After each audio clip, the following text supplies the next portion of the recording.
Here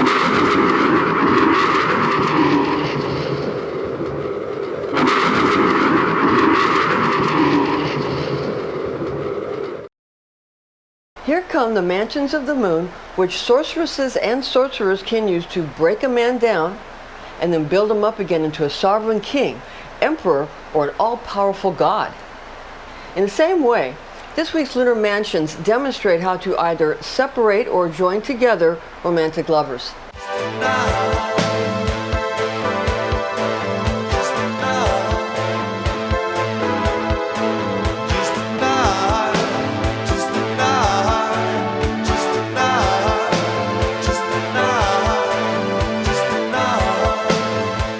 And now, here are your weekly Mansions of the Moon signs horoscopes from the 17th to the 23rd of October, 2022. Mansions of the Moon signs waning half moon in Cancer at 8:04 p.m. That's October 17th. We then have a waning crescent moon on October 18th all the way to the 23rd. And the moon is going to be transiting through Cancer, Leo, Virgo, and Libra. And we're using tropical astrology and universal time coordinated. Now, use receptive imaginings, pictures, films, advertising, or magic during a waning half or a waning crescent moon.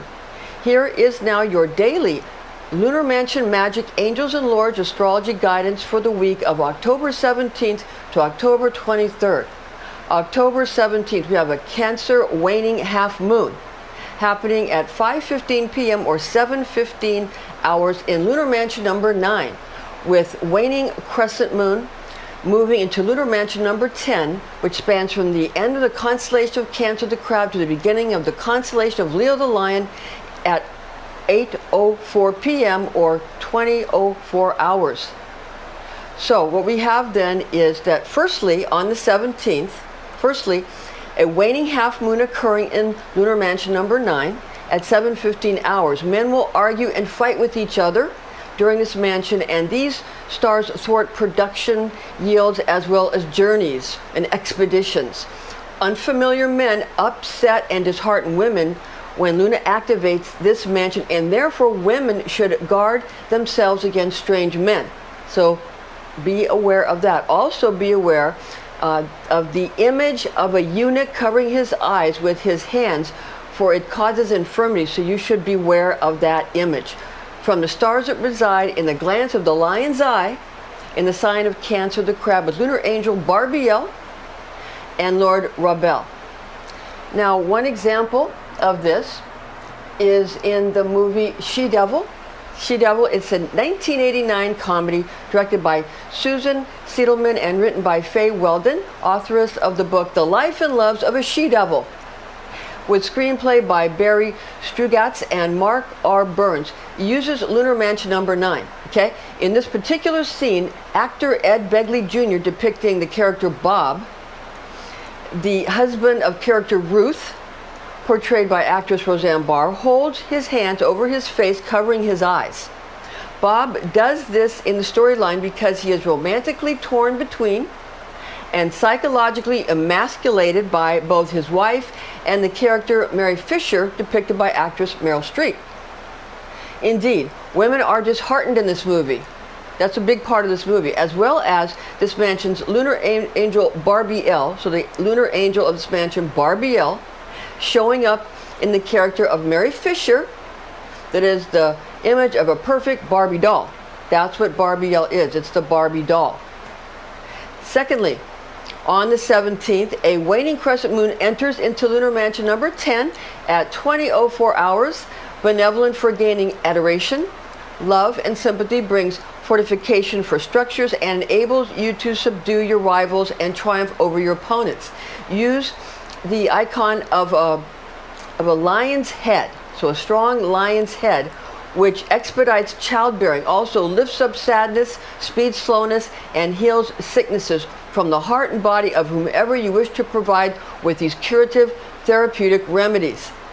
Then give medicinal tonics prepared for such healing from the neck or the forehead of the lion, also known as the heart of the brow of the great Arabic lion.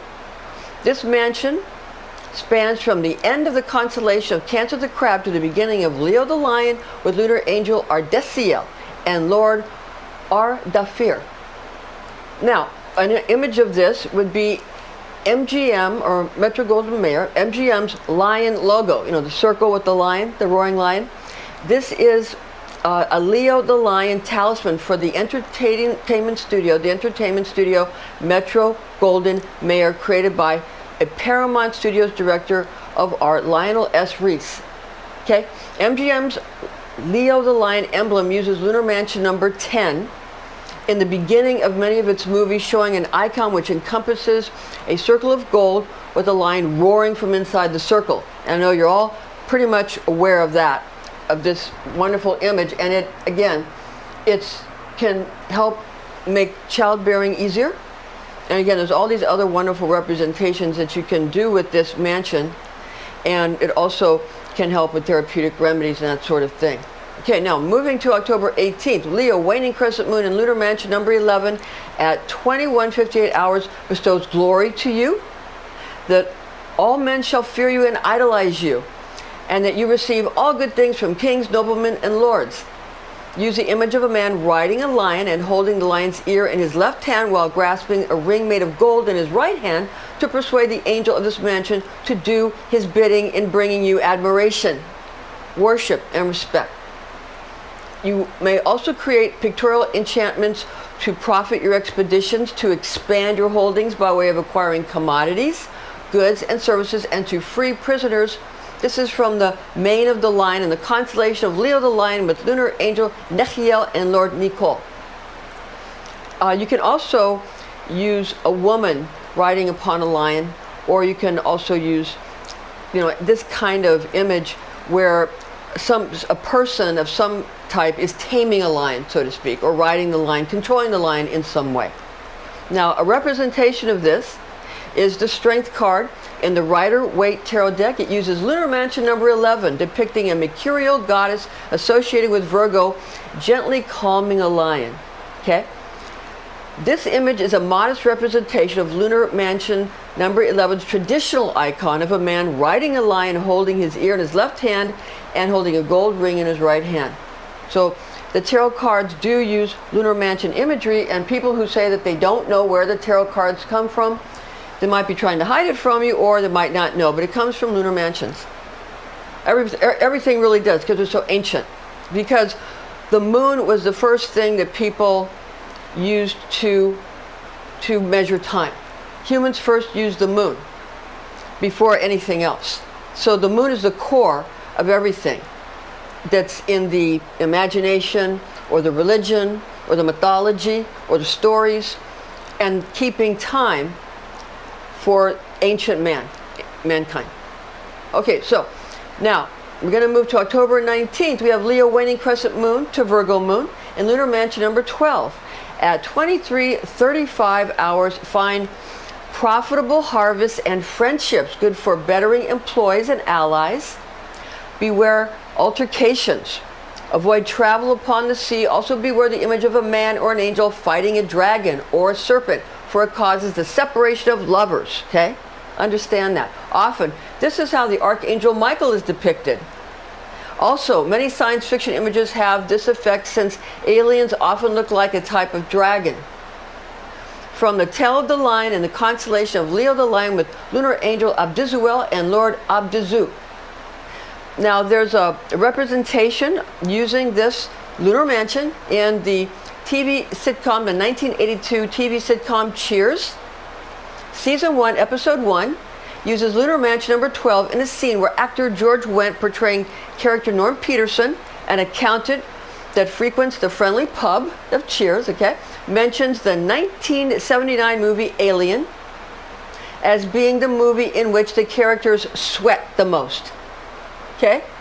Almost immediately after Norm mentions Alien, actor Michael McGuire, depicting character Sumner Sloan, a university professor, breaks up with actress Shelley Long, portraying Diane Chambers, Summer's teaching assistant and his fiancée as well.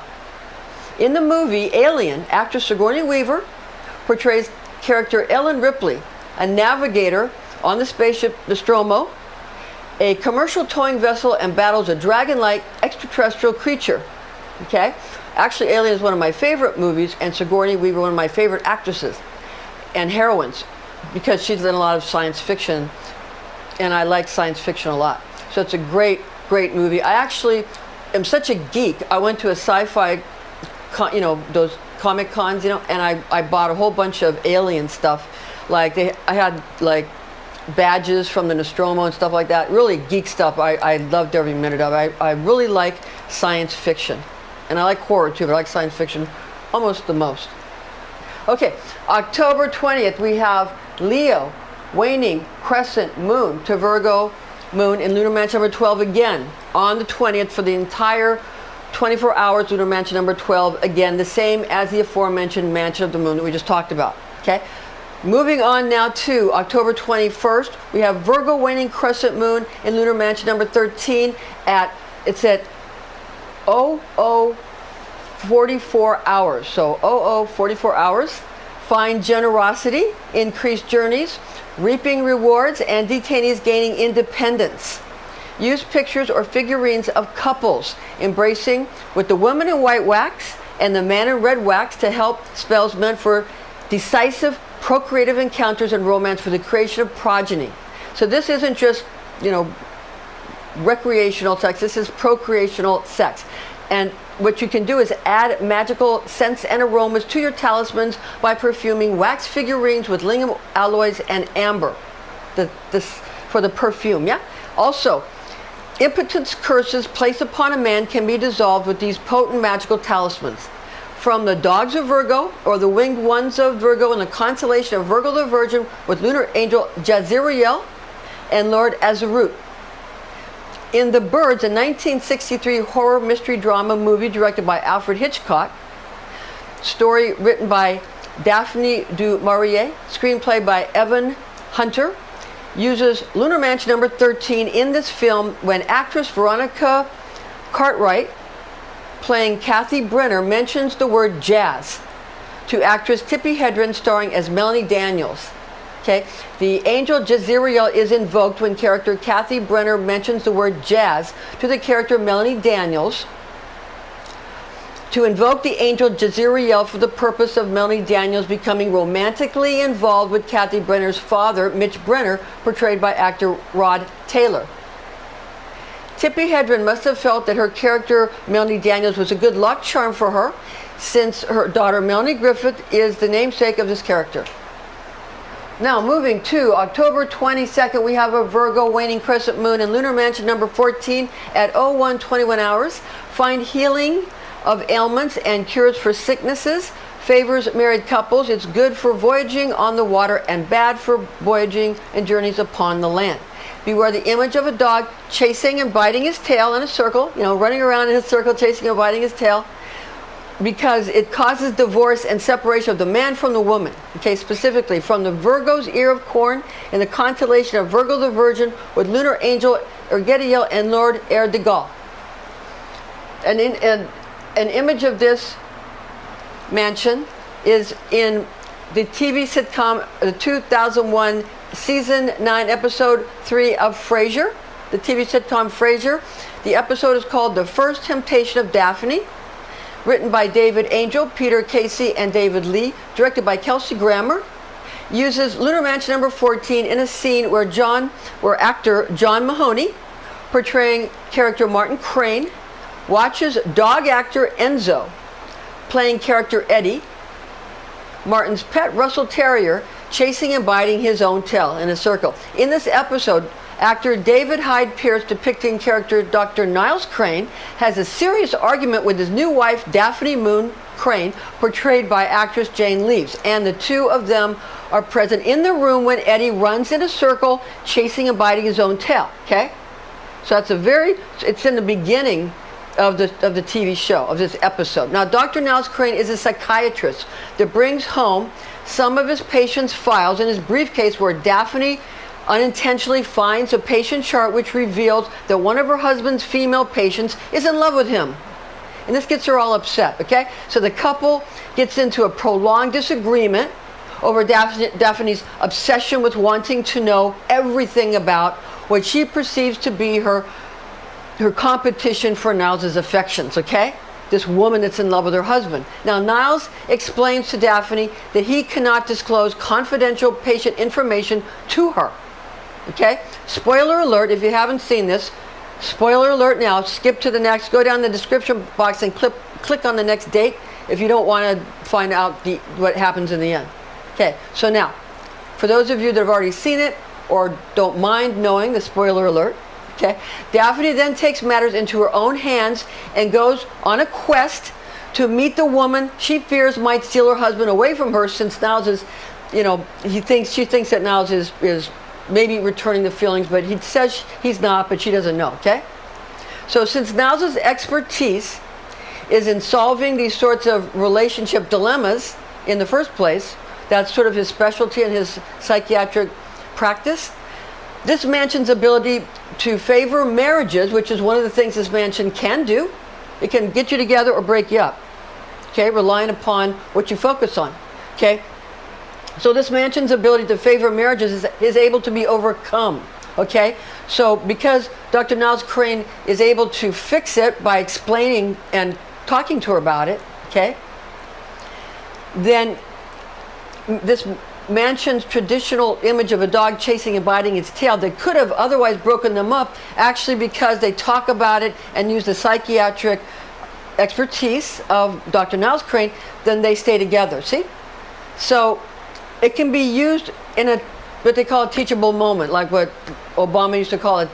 Former President Obama used to call a teachable moment, where it could have broke them up with Eddie chasing and biting his tail. That could have caused it, because when you do the same thing over and over, and you feel like you're not getting anywhere, you feel like you're just chasing and biting your own tail, you're not getting anywhere, it makes you just want to give up. And that's why a marriage or a relationship might be harmed by this kind of thing, okay? Nevertheless, because again, Niles takes the time to really talk to Daphne and doesn't let her fears get the better of it, he doesn't use it to make her worry or jealous. He's kind and compassionate, and he nurtures her, and it turns out good, and their marriage is saved, see? So just being someone that wants to make everybody jealous or hurt, the person that you want them to be in love with you, so you hurt them, that isn't usually a very good thing to do in a real relationship or a serious marriage.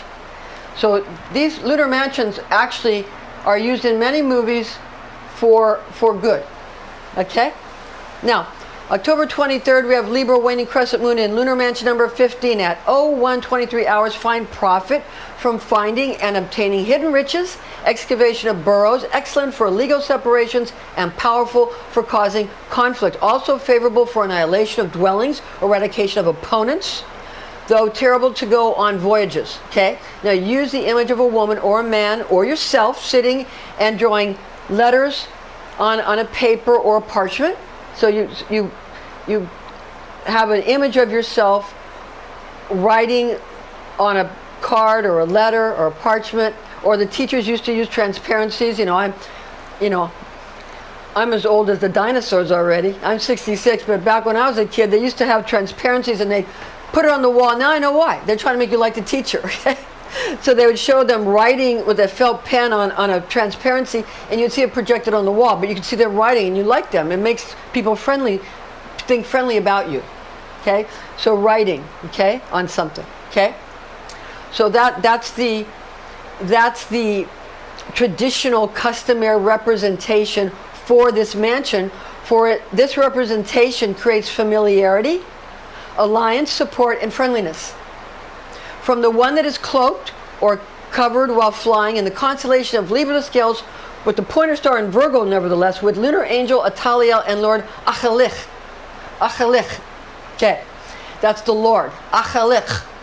Now, Inglourious Bastards is a 2009 Quentin Tarantino movie that was written and directed by Quentin Tarantino. So he did the film, he wrote it, he directed it, it's his film.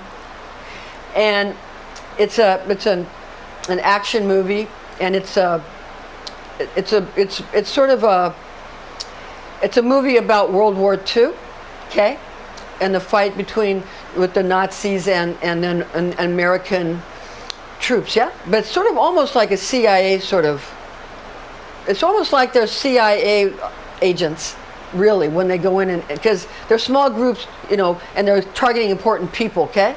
So in the movie Inglourious Basterds, anyway, Lunar Mansion number 15 is used in this film's opening scene, in the very opening scene where actor Christopher Waltz, another one of my favorite actors, portraying Nazi Colonel Hans Landa, is shown writing in a book with a pen to keep a log for an inspection of homes of which he is in charge to locate Jews during the Nazi occupation of France in World War II. So he's writing how many men are in this house, how many women, children, and he's writing the numbers down, okay?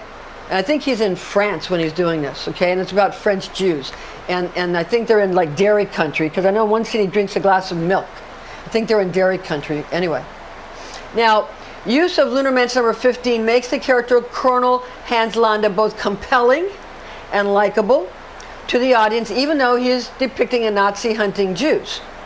Adding to this, the appeal is a scene, so adding to his appeal is a scene that immediately follows the opening one, where Colonel Hans Landa instructs his men to shoot their weapons into the wood floor, into the floorboards, into the wood floor of the house that he is investigating, and consequently ferrets out actress Melanie Laurent portraying character Shoshana, a Jewish woman hiding under the floorboards of the house, and for some inexplicable reason, he says poopsie, and he allows her to escape.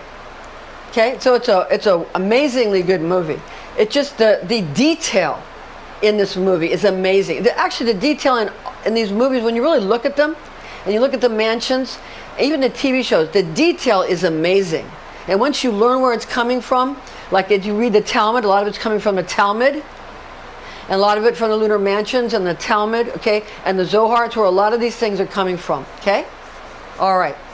Now, just to talk to you about 3 very important books that you have to have if you want to study about lunar mansion magic or star magic.